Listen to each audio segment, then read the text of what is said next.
महाभारत के कुछ ऐसे श्राप हैं जिनका प्रभाव आज भी बना हुआ है। हिंदू धर्म ग्रंथों में अनेकों श्रापों का वर्णन है तथा हर श्राप में कोई न कोई कारण छुपा था। कुछ श्राप में संसार की भलाई निहित थी तो कुछ श्राप का उनके पीछे छिपी कथाओं में महत्वपूर्ण भूमिका थी।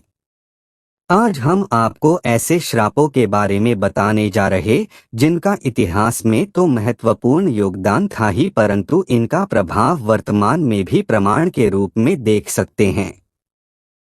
तो चलिए जानते हैं। नमस्कार दोस्तों, स्वागत है आपका हमारे YouTube चैनल कर्मा में। दोस्तों, प्रसिद्ध ग्रंथ महाभारत के अनुसार जब युद्ध समाप्त हुआ तो माता कुंती ने पांडवों के पास जाकर उन्हें यह रहस्य बताया कि कर्ण उनका भाई था। सभी पांडव इस बात को सुनकर दुखी हुए। युधिष्ठिर ने विधि विधान पूर्वक कर्ण का अंतिम संस्कार किया तथा शोकाकुल होकर माता कुंती के समीप गए व उसी क्षण उन्होंने समस्त स्त्री जाति को यह श्राप दे डाला कि आज से कोई भी स्त्री किसी भी प्रकार की गोपनीय बात का रहस्य नहीं छुपा पाएगी। श्रृंगी ऋषि का परीक्षित को श्राप। जब पांडवों स्वर्गलोक की और प्रस्थान करने हुए तो उन्होंने अपना सारा राज्य अभिमन्यु के पुत्र परीक्षित के हाथों में सौंप दिया। राजा परीक्षित के शासन काल में सभी प्रजा सुखी थी। एक बार राजा परीक्षित वन में आखेट खेलने को गए, तभी उन्हें वहां शमीक नाम के ऋषि दिखाई दिए। वे अपनी तपस्या में लीन थे तथा उन्होंने मौन व्रत धारण कर रखा था। जब राजा ने उनसे कई बार बोलने का प्रयास करते हुए भी उन्हें मौन पाया तो क्रोध में आकर उन्होंने ऋषि के गले में एक मारा हुआ सांप डाल दिया। जब यह बात ऋषि शमीक के पुत्र श्रृंगी को पता चली तो उन्होंने राजा परीक्षित को श्राप दिया कि आज से 7 दिन बाद राजा परीक्षित की मृत्यु तक्षक नाग के डसने से हो जाएगी। राजा परीक्षित के जीवित रहते कलयुग में इतना साहस नहीं था कि वह हावी हो सके, परंतु उनके मृत्यु के पश्चात ही कलयुग पूरी पृथ्वी पर हावी हो गया। श्री कृष्ण का अश्वत्थामा को श्राप। महाभारत युद्ध के अंत समय में जब अश्वत्थामा ने धोखे से पांडव पुत्रों का वध कर दिया, तब पांडव भगवान श्री कृष्ण के साथ अश्वत्थामा का पीछा करते हुए महर्षि वेदव्यास के आश्रम तक पहुंच गए।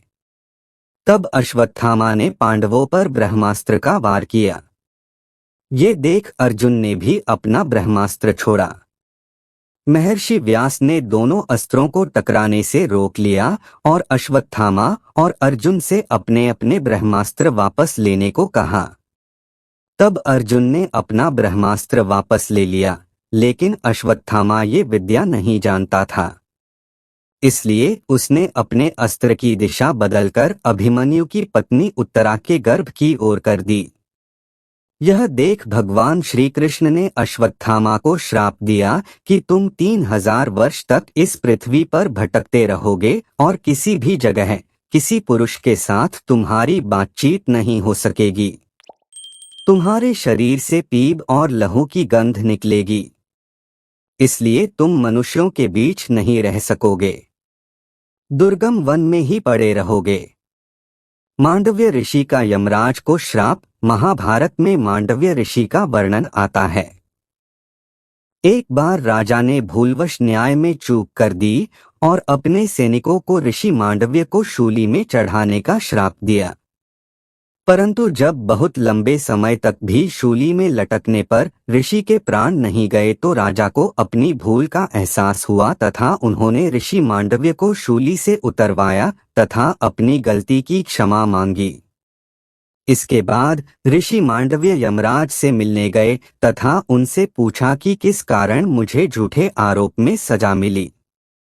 जब आप 12 वर्ष के थे तो आपने एक छोटे से कीड़े के पूंछ में सीक चुभाई थी, जिस कारण आपको यह सजा भुगतनी पड़ी। तब ऋषि मांडव्य ने यमराज से कहा कि किसी को भी 12 वर्ष के उम्र में इस बात का ज्ञान नहीं रहता कि क्या धर्म है और क्या अधर्म, क्योंकि कि तुमने एक छोटे अपराध के लिए मुझे बहुत बड़ा दंड दिया है। आज मैं तुम्हें श्राप देता हूँ कि तुम शूद्र योनि में दासी के पुत्र के रूप में जन्म लोगे। मांडव्य ऋषि के इस श्राप के कारण यमराज को विदुर के रूप में जन्म लेना पड़ा। उर्वशी का अर्जुन को श्राप। महाभारत काल में एक बार अर्जुन दिव्यास्त्र पाने के लिए स्वर्ग लोक गया। वहां उर्वशी नाम की एक अप्सरा उन पर आकर्षित हो गई। जब उर्वशी ने यह बात अर्जुन को बताई तो उन्होंने उर्वशी को अपनी माता के समान बताया। इस बात पर उर्वशी क्रोधित हो गई तथा उन्होंने अर्जुन से कहा कि आखिर तुम क्यों नपुंसक की तरह बात कर रहे हो? मैं तुम्हें श्राप देती हूँ कि तुम नपुंसक हो जाओ तथा स्त्रियों के बीच तुम्हें नर्तक बनकर रहना पड़े। जब यह बात अर्जुन ने देवराज इंद्र को बताई तो इंद्र ने अर्जुन को संतावना देते हुए कहा कि तुम्हें घबराने की जरूरत नहीं है। यह श्राप तुम्हारे वनवास के समय वरदान के रूप में काम करेगा और अज्ञातवास के समय तुम नर्तिका के वेश में कौरवों के नजरों से बचे रहोगे। तो दोस्तों, अगर आपको हमारी वीडियो पसंद आई हो तो वीडियो को लाइक और चैनल को सब्सक्राइब करके बेल आइकन को अवश्य दबाएं। धन्यवाद।